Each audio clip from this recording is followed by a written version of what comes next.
Nos encontramos en el mes de la afroperuanidad y justamente la Municipalidad Distrital de Sunampe ha programado una conferencia magistral a cargo del profesor historiador Rolando Pacha Castilla, quien hablará no solamente de la llegada de los afrodescendientes acá al Perú, sino también cuál es el aporte que hasta la actualidad han realizado en nuestro país y a nivel mundial.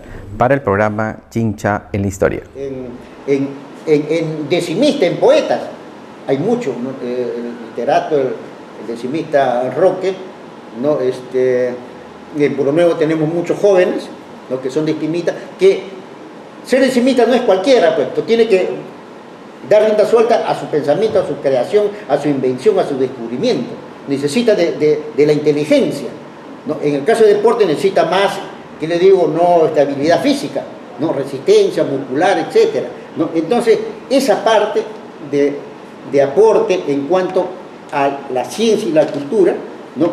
Lo vemos a través de los profesionales, ¿no? Los literatos, los poetas, los profesores, ¿no? El profesorado necesita un desarrollo de su inteligencia, ¿no? Entonces, hay muchos afro que tienen que ver o han dado mucha prestancia, ¿no? A ese aspecto. Y luego tenemos, pues, sin minimizar, por supuesto, ¿no? A los deportistas, ¿no? Yo conozco en mi trayectoria, porque yo he practicado mucho fútbol hasta ahora, entonces he conocido muchos amigos futbolistas negros, afro, ¿no? La familia Saleh, por ejemplo, la familia Magallanes en Pueblo Nuevo, jugaron conmigo en el Real Madrid, y así cuando salíamos a jugar en el campo a San José, al Carmen, al Arán, al Urinchincha, etc., ahí teníamos deportistas, amigos, ¿no? Que eran de afros peruanos. Y qué bien, ¿no? Con una amistad, con una empatía, ¿no? Que es reconfortable. O sea, lo que ha faltado al Estado, a las autoridades, es insertarlo, ¿no? A el mundo, a nuestro país, para conformar la nación, ¿no? Que no han tenido oportunidades de, por ejemplo, tener acceso a la educación tempranamente. Claro, ¿cómo van a ser grandes profesores, grandes filósofos, ¿no? Cuando no tenían acceso a la educación? Y eso se ha logrado paulatinamente con la persistencia, con la lucha de este sector, no solamente el sector, sino también la población indígena, la población campesina, también ha logrado, ¿no? Algunas cosas, ¿no? Mediante su lucha, ¿no? Constante. ¿Cuántas protestas, cuántos amotinamientos, cuántas sublevaciones han habido en la historia peruana del Perú colonial? Solamente de esclavos, sin mencionar los movimientos indígenas. Muchos, ¿no? Yo le decía que hay que conocer justamente quiénes han hecho esos estudios, ¿no? Por ejemplo, una primera sublevación de esclavos sucedió después de una década de haber llegado Pizarro al Perú. En Lima, en 1546, Juan José Vega nos habla de que en Lima se sublevaron los esclavos, ya habían por lo menos unos 10.000 esclavos, se sublevaron tratando de secuestrar a las mujeres para que los españoles, los amos, le den libertad. Luego, en 1602, asistimos por primera vez en la historia peruana a la formación, a un intento de formación de un frente de clases. Formar un frente de clases entre las clases trabajadoras es un poco difícil. Actualmente es difícil, porque hay intereses distintos. Entonces, en 1602, en el Cusco, en las haciendas Amaibamba, Quillabamba y Hondará, y eso nos lo dice Emilio Choy, nos lo dice un amigo nuestro, un alumno nuestro, Guzmán Palomino, ¿no? Que también nos habla de este intento de formar un frente común, luchar contra la clase explotadora, que eran ¿quiénes? Eran los hacendados. Formar un frente de clase entre ¿quiénes? Entre los indígenas, que habían sido desplazados de sus tierras, ¿no? Por los españoles, y la introducción de esclavos para trabajar esa tierra. Las dos clases explotadas, entonces tratan de unirse para, ¿no? Tratar de atacar, pues, a los dueños. Y tempranamente, en 1602, Túpac Amaru no pudo formar un frente de clase, porque él buscaba la unión de criollos, ¿no? Explotados, los esclavos, los indígenas, etc. Porque también hay que entender que la masa indígena no es una clase homogénea, La clase indígena es una clase heterogénea, hay intereses distintos entre un indígena de comunidad que paga tributo, un indígena forastero que no tiene una parcela de tierra, un indígena yanacona que está dentro de una hacienda. O sea, intereses distintos, no se pueden unir porque sus reclamos no son iguales, ¿no? Entonces, eso hay que entender, porque aquí mucho se habla de que en la independencia lucharon los esclavos. No todos los esclavos mismos habían diferencias, esclavos de campo, trabajaban en las chacras, que es lo que sufrían más, y habían esclavos de casa, ¿no? Domésticos, que eran los servidores, ¿no? Por eso es que muchos esclavos decían la amita blanca, porque a veces la madre negra daba que amamantar a un blanco, entonces había una especie de compadrazgo, ¿no? entre los españoles y los esclavos, ¿no? Por eso es que cuando se produce la lucha por la independencia, muchos hacendados forman con sus esclavos domésticos de casa, había una especie de compadrazgo, ¿no? Por la cercanía diaria que había, entonces los esclavos apoyan a este sector. Pero hay otros que trabajan en el campo que son los que más sufren. Entonces ellos son los que prácticamente están contra los hacendados y apoyan a San Martín, apoyan a Bolívar, ¿no? Y esto no solamente sucede con los esclavos, sucede también con los indígenas, ¿no? Hay indígenas que sufren más que otros. Entonces esos que sufren más que otros, que son los indígenas tributarios, pagaban tributo anualmente, 2 veces al año, ¿no? Durante la independencia cobran todavía o siguen pagando. Entonces estos son los que se sublevan. Hay diversas causales por qué la clase explotada, trabajadora, se adhiere o colabora con determinados sectores políticos. Decía más, luego en el Valle de Nepeña, en el año 1777, no se produce también una celebración, ¿no? De esclavos en la hacienda San José, San Jacinto y Motocachi. Eso nos lo dice Wilfredo Caxole, y no en estos últimos tiempos. Dice, él publicó un libro en el año más o menos 1985-86, y a partir de eso ya se enseñaba en los colegios, ¿no? El profesor, lógicamente, que había asistido a las clases, ¿no? O había leído el libro de Wilfredo Caxole. En 1808, ¿no? Como dije anteriormente, en Cañete, según Alejandro Reyes, un compañero nuestro en la universidad, ¿no? Él habla de la caminata que hacen, ¿no? Los esclavos de las haciendas de la Buena Muerte de Cañete hasta la central, ¿no? Para quejarse por el administrador, ¿no? Y así sucesivamente. Ha habido más sublevaciones, ya no como esclavos, también ha habido en Chincha. Durante la guerra con Chile, en 1879, en diciembre, 24 de diciembre, ¿no? Ramón Arán de los Ríos y Carmela Sotomayor, también compañeros de nosotros de la universidad, ¿no? Él publicó un folleto, un artículo sobre justamente esta sublevación de negros campesinos, dice él. Ya no, claro, ya no son esclavos, en el 79 ya no eran esclavos, eran campesinos. ¿Campesinos en qué forma? Campesinos porque recibían del hacendado, ¿no? En este caso de Fernández Prada, recibían un lote, una parcela de tierra, ¿no? Y luego tenían que pagar una renta por el uso de la tierra. Ese es un yanacona o es un compañero, ¿no? Pero el hacendado lo habilitaba, ¿no? O sea, le prestaba, ¿no? Instrumento de trabajo, digamos, la yunta, ¿no? Le dejaba dinero para que él contrate a otros trabajadores, no familiares o amigos, ¿no? Y tenía que pagarle. Y todo eso tenía que pagarle en producto, no en dinero, sino en algodón, en este caso, ¿no? A un precio menor que se vendía en plaza. ¿Cuánto ha sido ese precio menor? ¿Qué porcentaje?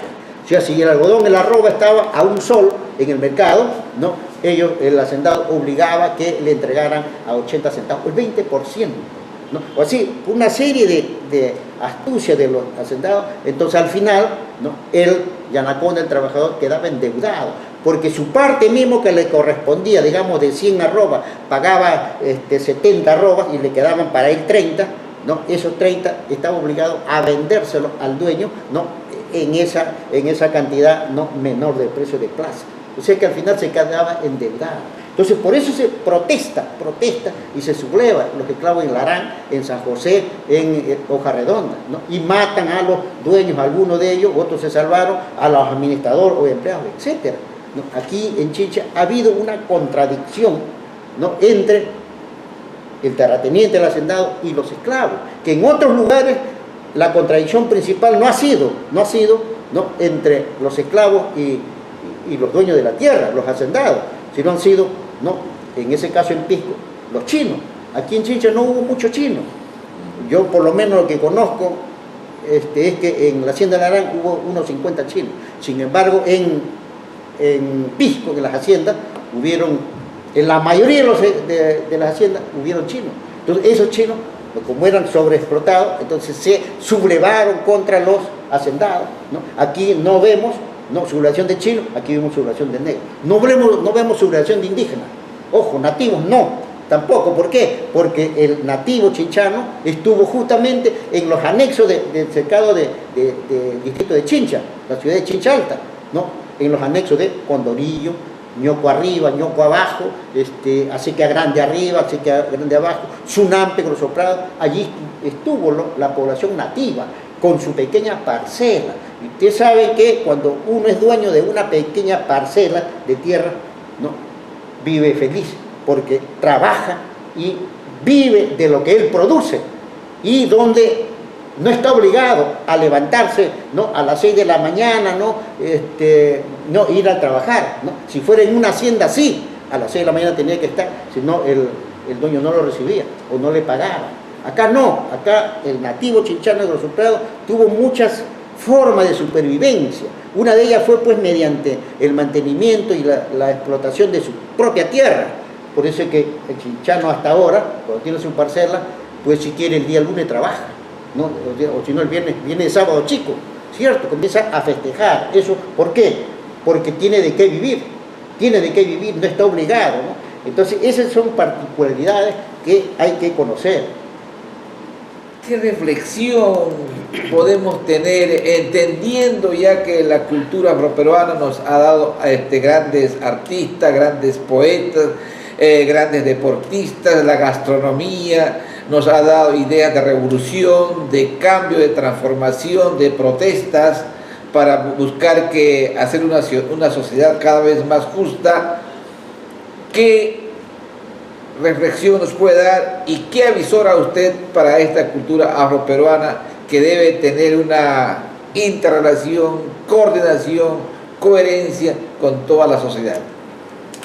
Bueno, yo rescato en primer lugar las asociaciones de afros.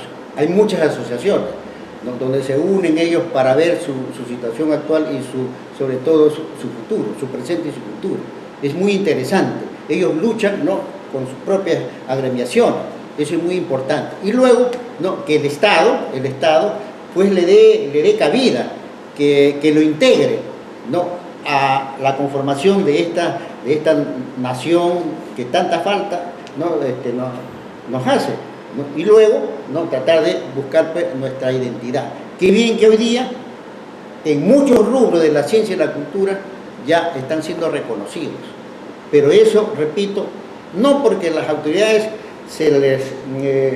por buena voluntad, sino por la presión, ¿no? Cada sector social busca insertarse, ¿no? Reclamando, organizándose, etc. Y eso es muy bueno. Eso significa que hay desarrollo de la conciencia social. Sabe lo que está sucediendo actualmente, sabe lo que uno es, ¿no? Y a qué es lo que uno puede postular. Eso me parece muy, muy interesante.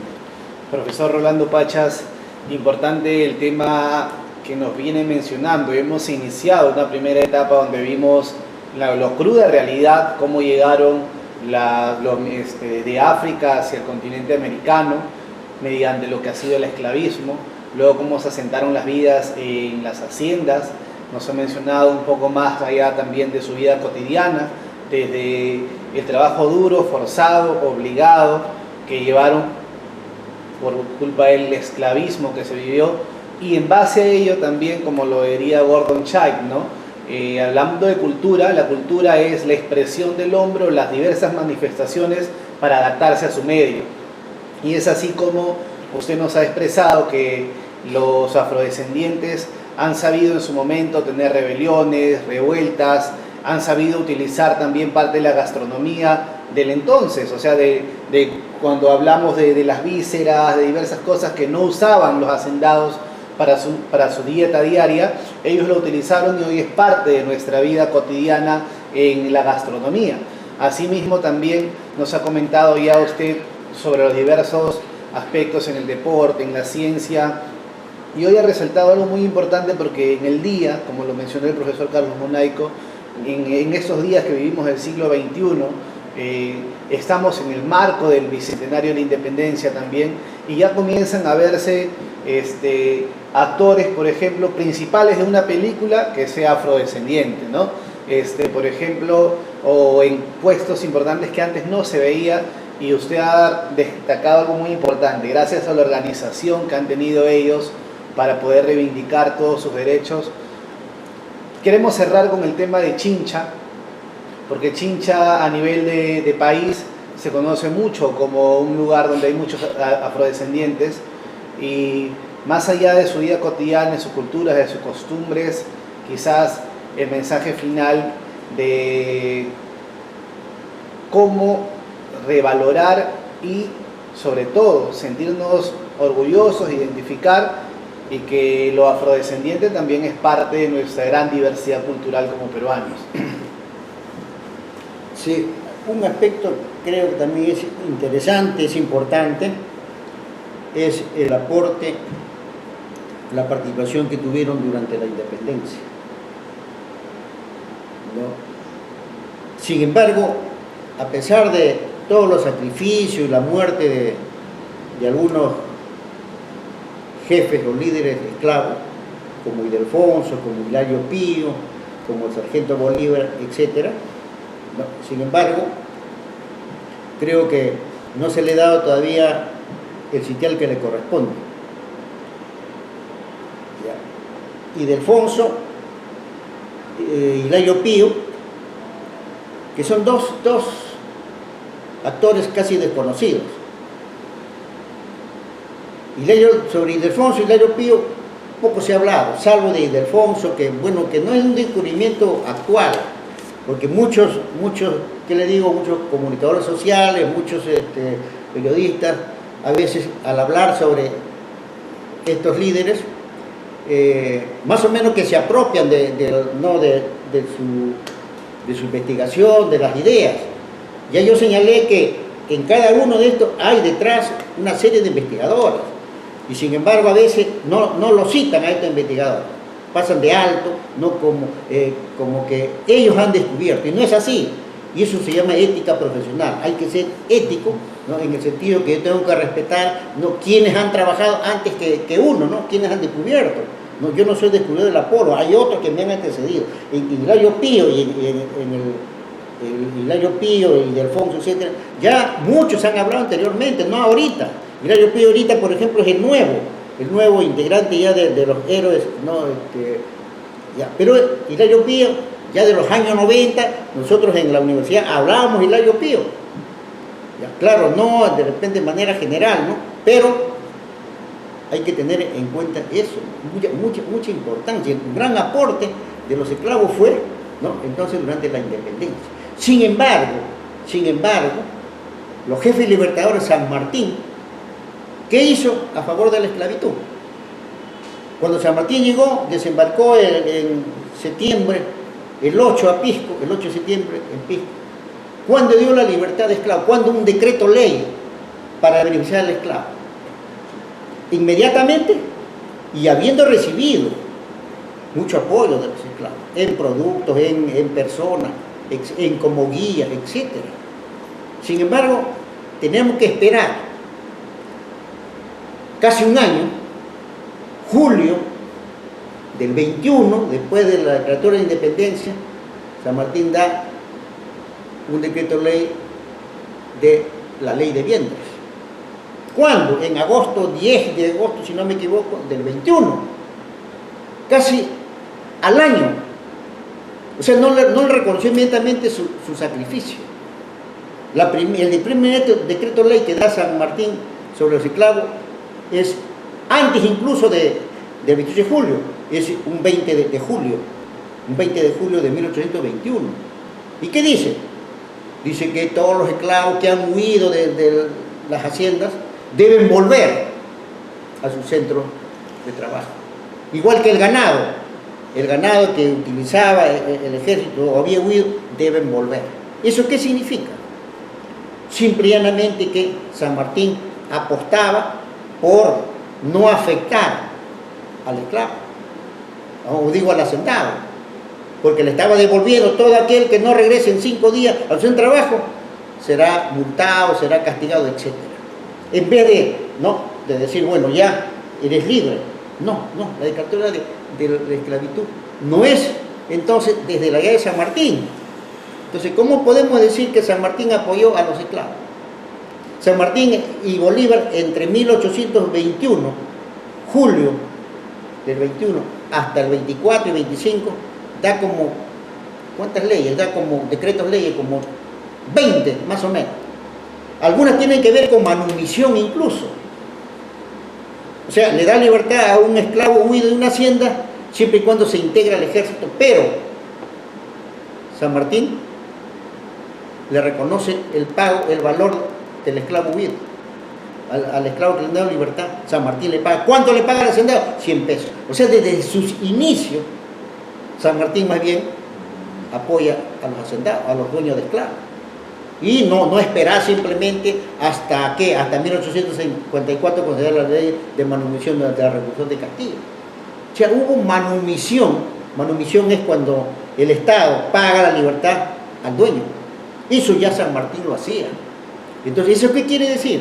Quiere decir simplemente que San Martín no quería afectar al esclavo, porque él quería, pues, como ustedes saben, políticamente instalar un gobierno, una monarquía constituyente, exactamente, donde los actores principales o los que seguirían el gobierno serían pues los mismos, ¿no?, que venían de la época colonial.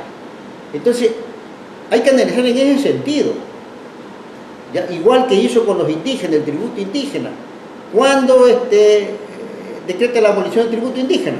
¿Acaso cuando llegó a Pisco y Cachicha, que tantos esclavos, tantos indígenas había que lo apoyaron, ¿no?, con productos, con vinos, aguardientes, etcétera? ¿Cuándo da la abolición de la esclavitud? ¿Cuándo decreta la abolición de la esclavitud? O perdón, el tributo indígena. Recién en noviembre, pasado ¿cuántos meses? En la Sierra Central, ¿no?, Huancayo, Alba de Arenal, etc. Entonces, esa cosa no se habla. Se habla solamente que San Martín vino, San Martín, y por eso tenemos que rendirle pleitesía. No es tanto así, yo creo que no es así. Hay que hacer un análisis más estructural.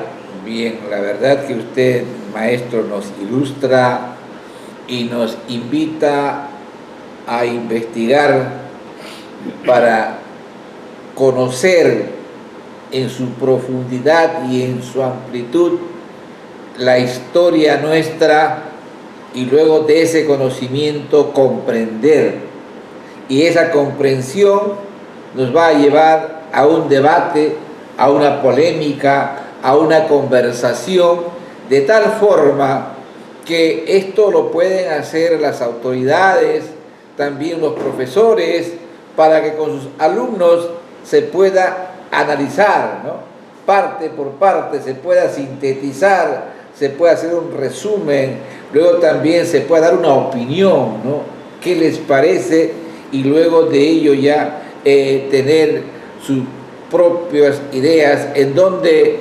entendamos que verdaderamente tenemos que conocer la historia nuestra.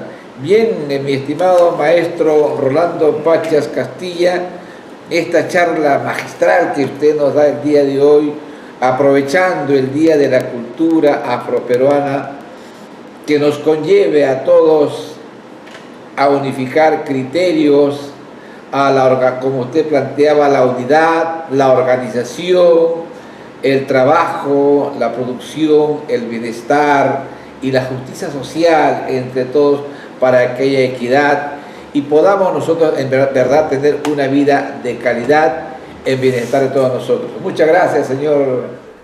Nos encontramos con el profesor Rolando Pacha Castilla, historiador chinchano, aquí en esta conferencia magistral en el Instituto de SUNAMPE.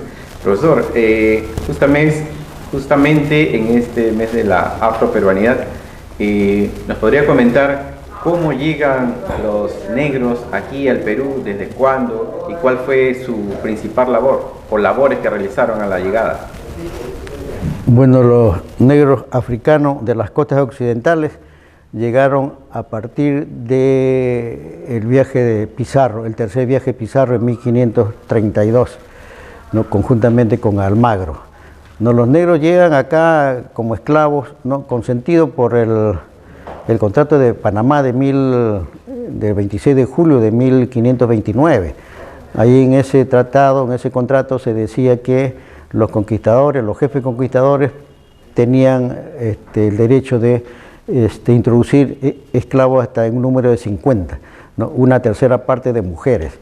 ¿No? Ya por lo menos entonces, ¿no? A partir de Pizarro, de 1532, comienzan a entrar, ¿no? En cantidades muy pocas, que inicialmente sirvieron para el trabajo de las huertas o las casas que tenían los españoles conquistadores encomenderos.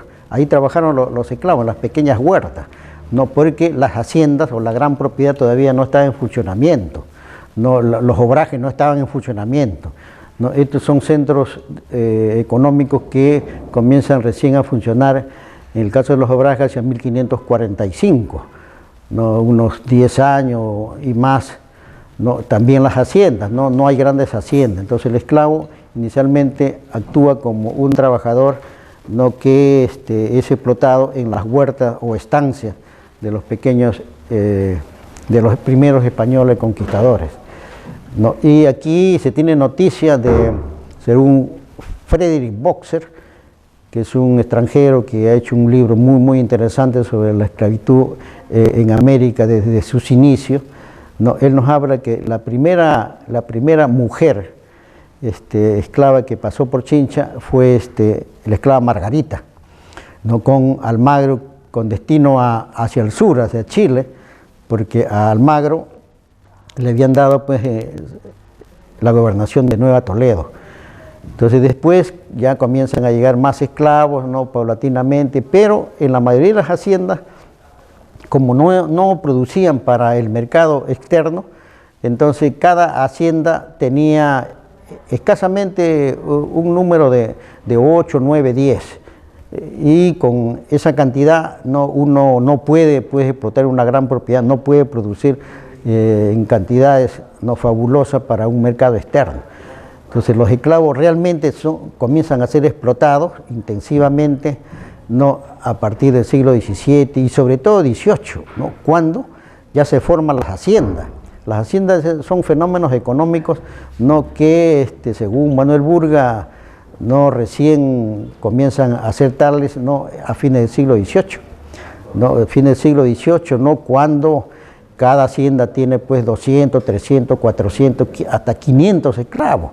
¿No? En Pisco Miller nos habla que en la independencia había 900 esclavos, ¿no? Yo creo que es un número muy exagerado, porque según el censo de 1792, entre el valle de Pisco y Capalpi y Nazca no habían más de 4.000 esclavos, ¿no? En Chincha, conjuntamente con Cañete, en el tiempo de la independencia, hubieron más o menos unos 3.000 esclavos, ¿no? Siendo Chincha, ¿no? Uno de los mayores, ¿no? Lugares donde hubo esclavos, en la hacienda San José, en la hacienda San Regi, en la hacienda Larán y en la hacienda Hoja Redonda, que llegaron a tener en algún momento más de 494 esclavos, en el caso de Larán, y San José se habla de 300 y tantos, pero también se habla en un momento de 500 y tantos esclavos, ¿no?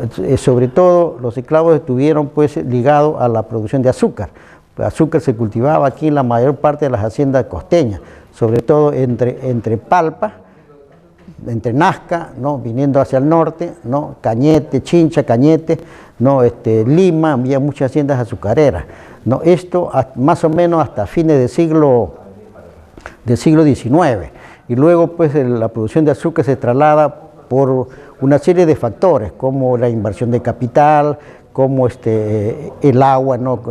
Constantemente, o sea, anualmente, ¿no? Y esta región de la costa central, del sur medio, no tiene esa característica geográfica, climatológica, ¿no?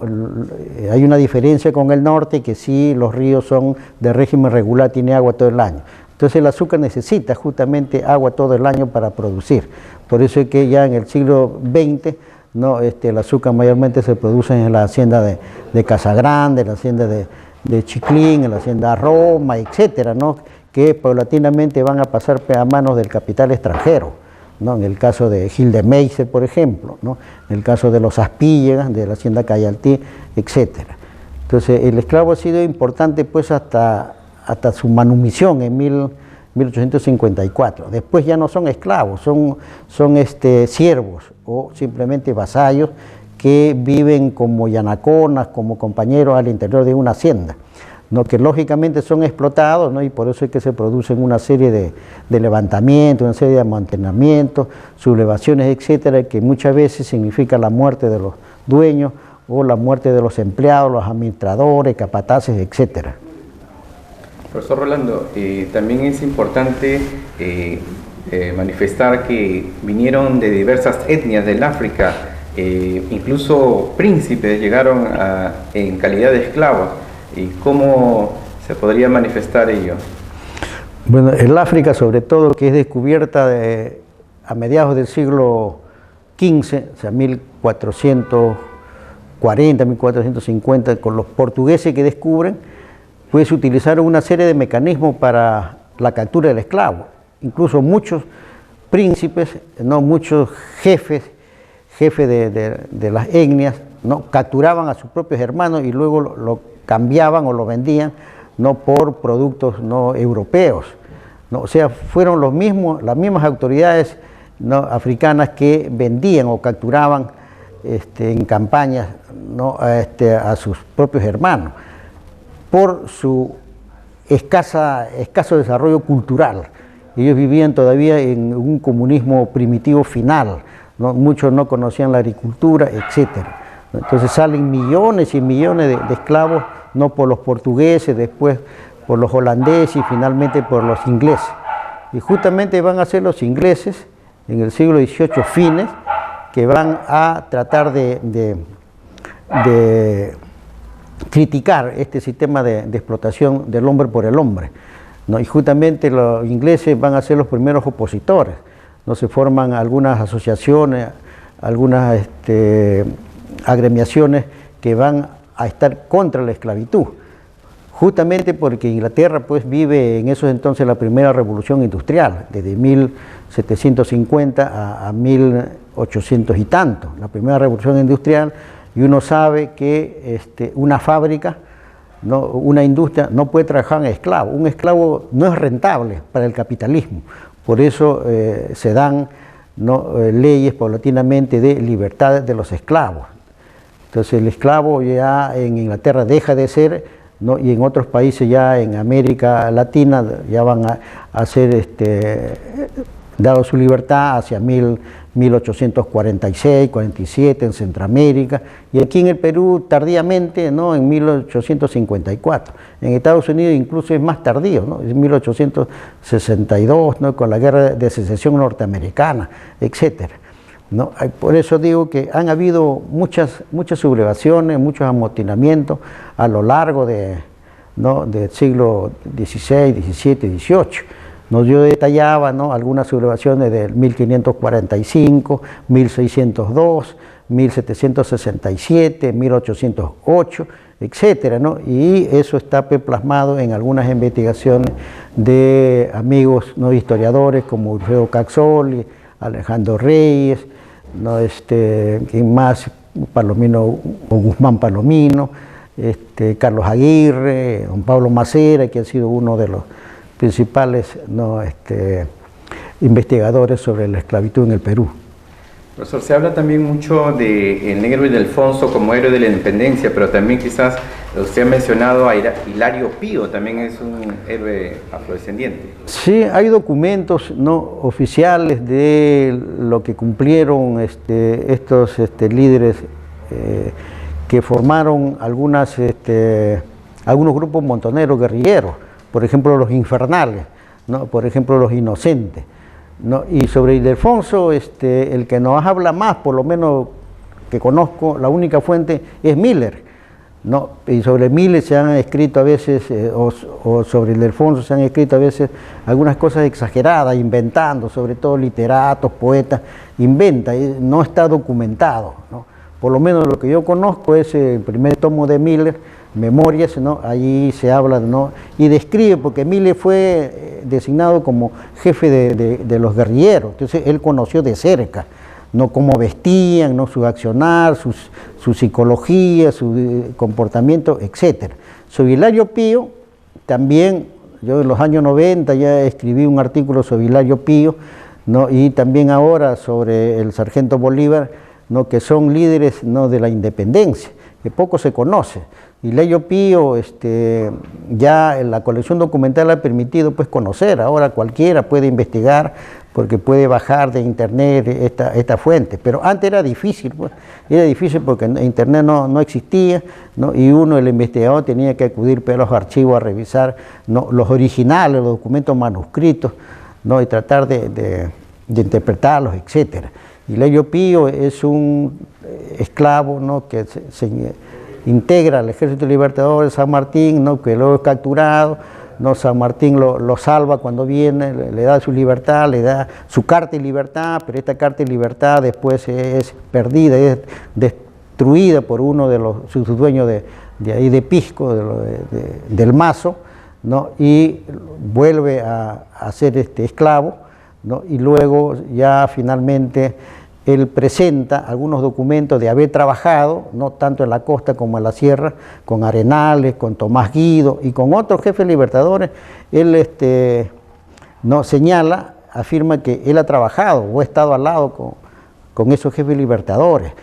Entonces, para que le den una segunda carta de libertad o una nueva carta de libertad, entonces él acude a estos jefes donde él estuvo integrando, ¿no? La expedición. Y estos jefes efectivamente dicen, ¿no? Álvaro Arenales, Guido y otros, ¿no? Dicen, sí, efectivamente, Hilario Pío nos acompañó en tal campaña, etcétera, estuvo siempre al lado de nosotros, etcétera. Finalmente recupera ya en el año 25, recupera pues su segunda carta de libertad y lo imprime en esa carta de libertad, digamos, queda registrado en un padrón, ¿no? Para evitar que otra vez pierda o lo destruya su carta de libertad.